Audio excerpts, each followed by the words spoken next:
Shabbat Shalom.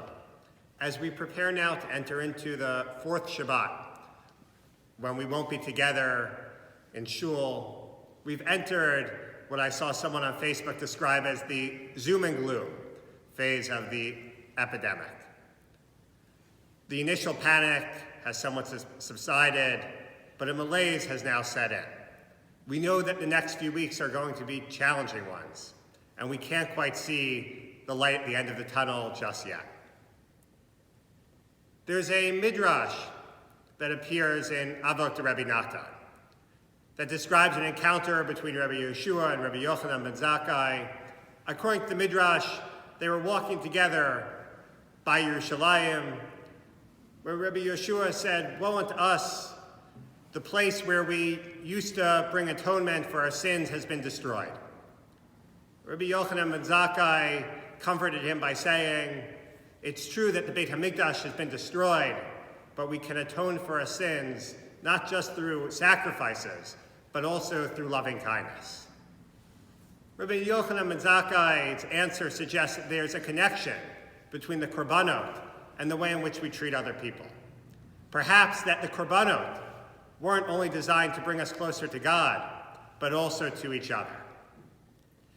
We read about the Korban Todah, the Thanksgiving offering, in this week's Parsha. And the Korban Todah wasn't brought alone. Instead, it was brought with an abundance of bread and loaves of bread. And it also had a very short time frame in which it had to be eaten. The Sforno and the Netziv both explain that the reason why it was brought with an abundance of loaves of bread, but had to be eaten in a short time frame, was to ensure that this meal was shared with other people, that this meal was shared broadly, that many people, perhaps even many strangers, were invited, and they all came together to eat this offering. Rav Soloveitchik explains that the difference between the way an animal eats and the way a person eats is that an animal prefers to eat alone, that an animal hunts down its prey in the forest and drags it back to its lair to eat alone to ensure no other animals come and try to consume its food. In contrast, we raise ourselves above this animalistic level when we invite people to our table, when we invite people to share our food. Of course, this year, that won't be possible. The health regulations and rules that are required to keep us safe, that we have to follow, mean that we won't be able to have guests, that we can't share our food. And in some way, there's a risk that it will push us more towards that animalistic perspective. Of course, in this moment of crisis, we have seen incredible acts of selflessness. The healthcare workers and first responders who risk their lives every day to take care of others truly elevate themselves, as well as the countless small sacrifices that the store clerks and the truck drivers and so many others make to ensure that our society keeps on functioning.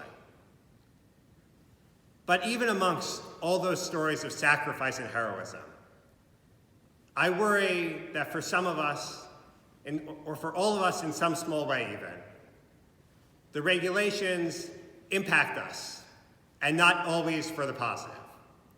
The very regulations that are designed to keep us safe also might shape our behavior and the way we look at other people in the future in a negative way, in a more perhaps animalistic way. There's a tendency to condemn the neighbor that we know only in passing on Facebook, rather than reach out to them and ask them how they're doing. The mask that keeps us safe also cuts off our interaction with others. We cross the street when we see someone coming towards us on the sidewalk, rather than standing a safe distance away and waving hello. In some ways, this crisis then has only reinforced some of the worst trends that we saw in society before, a trend towards isolation and tribalism and fear.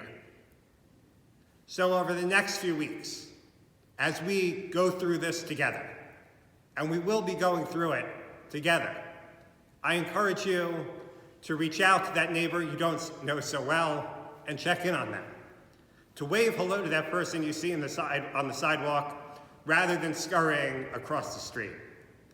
and to exchange a smile with someone in the supermarket.